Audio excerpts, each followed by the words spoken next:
Hai, Assalamualaikum warahmatullahi wabarakatuh. Halo teman, nama aku Gumi.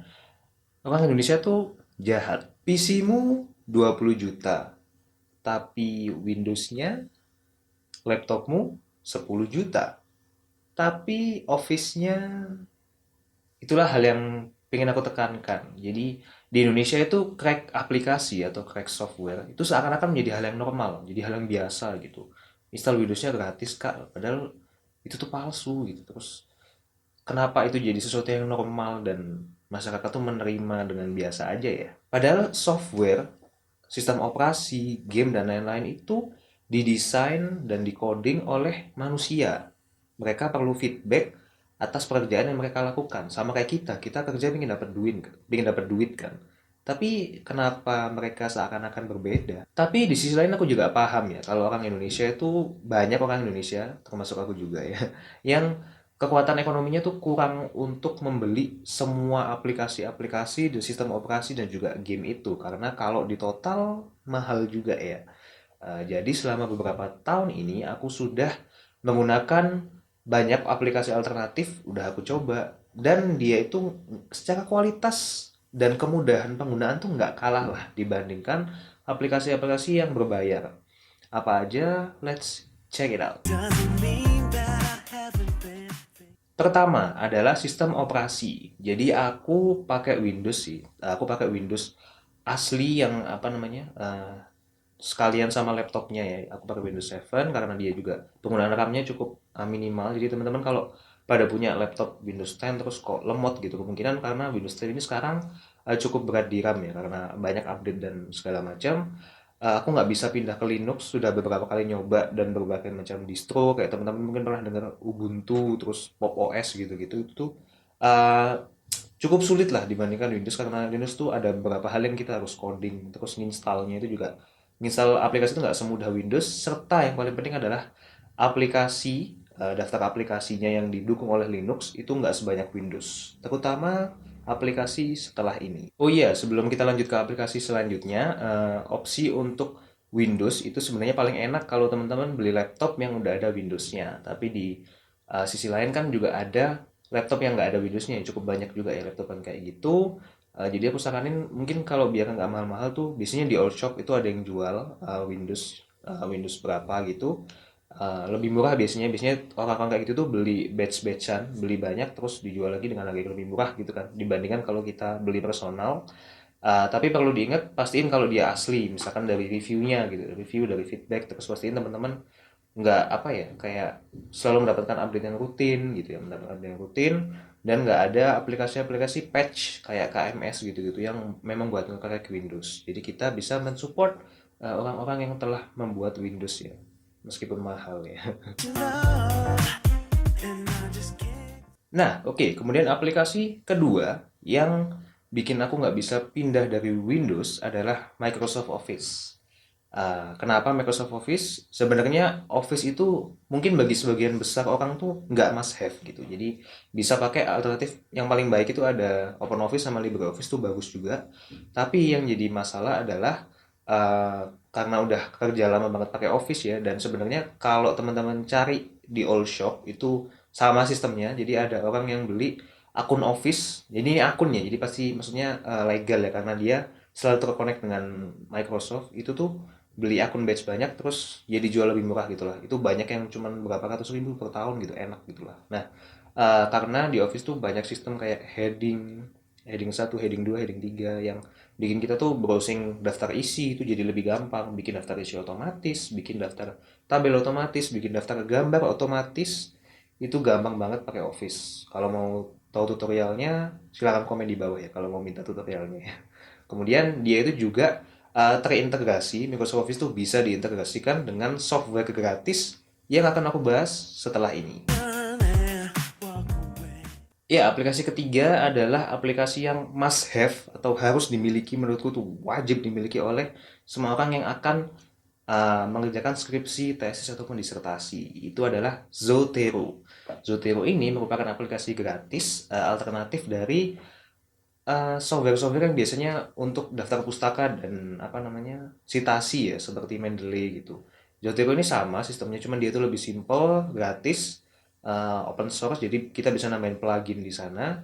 Dan kalau kita mau citasi tinggal add citation gitu, add citation, terus nanti kita ketik, kita search citasi yang udah kita tambahin dari web ke library akun Zotero kita. Jadi kayak misalkan ibaratkan di web kita dapat jurnal ya, kita dapat jurnal terus kita taruh di perpustakaan Zotero kita ya, akun kita.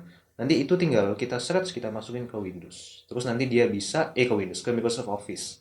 Kemudian dia itu di akhir nanti kita bisa bikin daftar pustaka otomatis. Mau tahu caranya? Komen di bawah. Kalau kalian minta tutorial Zotero. Kemudian kita lanjut ke aplikasi selanjutnya. Aplikasi keempat adalah R. R ini adalah aplikasi yang sangat multifungsi sebenarnya, tapi kita spesifikkan atau aku spesifik itu makainya di plugin namanya R Commander. R Commander ini adalah plugin yang menyaingi SPSS, bisa dibilang kayak gitu, karena SPSS tuh kan softwarenya IBM ya, dia tuh cukup mahal sebenarnya. Jadi kalau kalian SPSS atau bisnis statistik tapi pakai SPSS yang nge-crack, kalian tuh terserah kalian sih halal haramnya. Tapi kalau menurutku mending pakai Arrow Commander.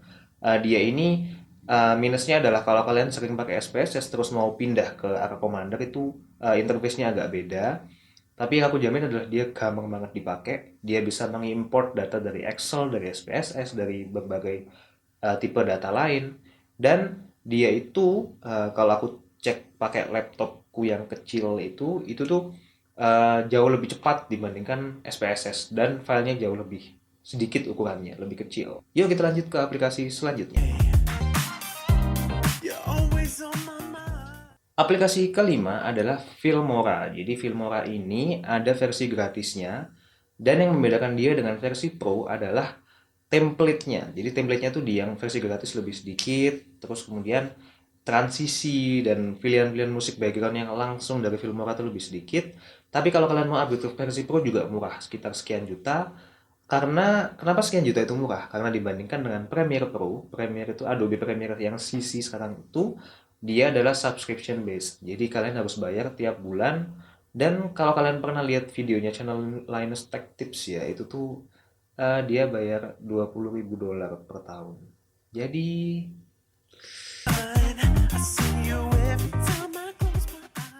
untuk aplikasi keenam ini mungkin agak kontroversial ya. Jadi mungkin karena teman-teman punya rasa sakit gitu tentang kata-kata ini.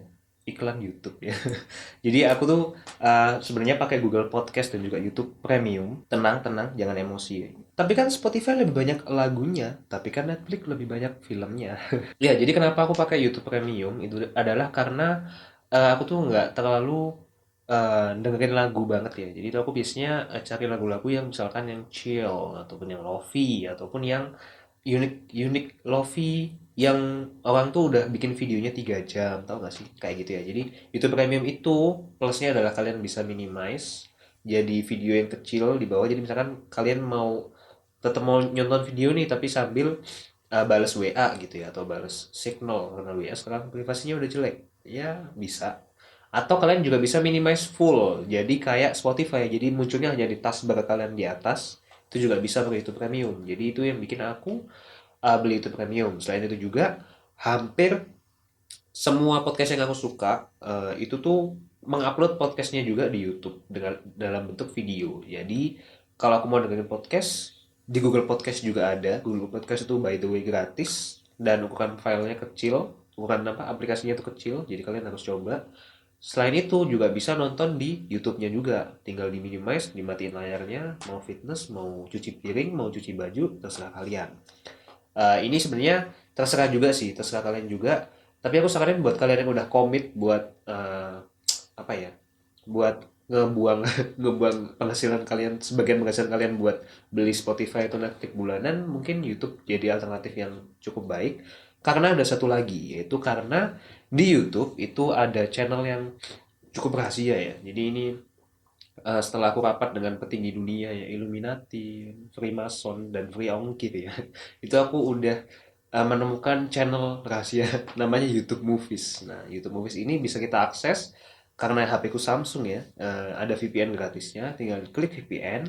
Nanti YouTube itu ternyata ada yang namanya YouTube Movies. YouTube Movies itu kayak katalog film. Ya memang sebagian besar, nggak sebagian besar juga, sebagian bayar yang bagus-bagus ya. Kayak misalkan menonton Tenet itu $6. Banyak juga yang gratis, banyak juga opsi film yang gratis yang udah ada subtitlenya, CC-nya udah ada. Jadi dan kalau kalian beli ya beli YouTube Premium itu free with no ads. Kalau kalian pakai YouTube gratis juga bisa. And tips juga nih, YouTube gratis, kalian VPN, terus buka YouTube, cari YouTube Movies, langsung nonton film gratis dari YouTube dan bisa subtitle. Nice. So when we're reunited. Aplikasi selanjutnya adalah 7zip. Jadi 7zip ini adalah alternatif gratis dari WinRAR ya. Jadi kalau kalian pakai WinRAR terus pakai trialnya yang infinity itu ya. Jadi trial, please buy this trial, please continue with license.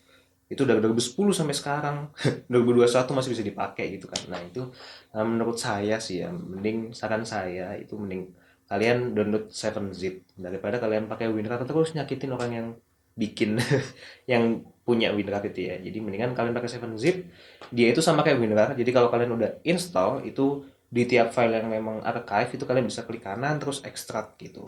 Itu dia juga mensupport semua jenis file archive ya, kayak zip, RAR, dan juga bahkan ada namanya 7z. Dan juga ISO kalau salah juga bisa. Jadi itu merupakan alternatif yang cocok banget buat kalian coba. Iya, ya, alternatif terakhir ini adalah Skype ya. Jadi Skype ini adalah aplikasi yang banyak dilupain orang ya, tapi sebenarnya cukup sering dipakai di workshop-workshop atau eh, grup-grup, intinya buat pelatihan gitu lah. Itu tuh Skype cukup sering dipakai karena satu alasan penting. Dia itu gratis dengan unlimited waktu dan orangnya itu juga banyak. Jadi itu Skype itu gratisnya itu mirip dengan Zoom yang bayar. Dan menurutku lebih reliable ketimbang Meet karena Google Meet kan bikin lemot karena dia berada di dalam Google Chrome kan yang ngabisin banyak RAM lah. Sementara kalau Skype itu dia aplikasi sendiri sama kayak Zoom, bisa share screen juga, sama persis kayak Zoom, bisa dia recording juga gratis dengan akun gratis. Jadi menurutku itu adalah alternatif yang orang nggak banyak dengar tapi harusnya orang banyak. Ya mungkin segitu aja teman-teman untuk video kali ini. Itu aja alternatifnya tadi ya. Mulai dari OS ada Windows, Office tetap Office, ada Zotero, ARC kalau mau statistik. Kemudian YouTube Premium ya, maaf. Kemudian ada 7zip dan juga ada apa tadi? Skype ya, ada Skype juga. Jadi kalau kalian pengen tahu tutorialnya juga, silakan minta komen di bawah. Mau tutorialnya Zotero dong, terutama pasti Zotero banyak yang mau nih. Mau tutorialnya R dong, mau tutorialnya 7zip, boleh. Mau tutorialnya Skype dong, atau kalian pingin tahu lebih dalam lagi keuntungannya YouTube Premium misalnya. Silakan komen di bawah. Terima kasih udah nonton videoku. Mohon maaf udah ganggu waktu kalian.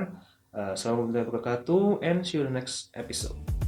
Bye bye. It's been a while since I've been around your part of town. Gotta catch me up to speed on what you want and need when I feel you.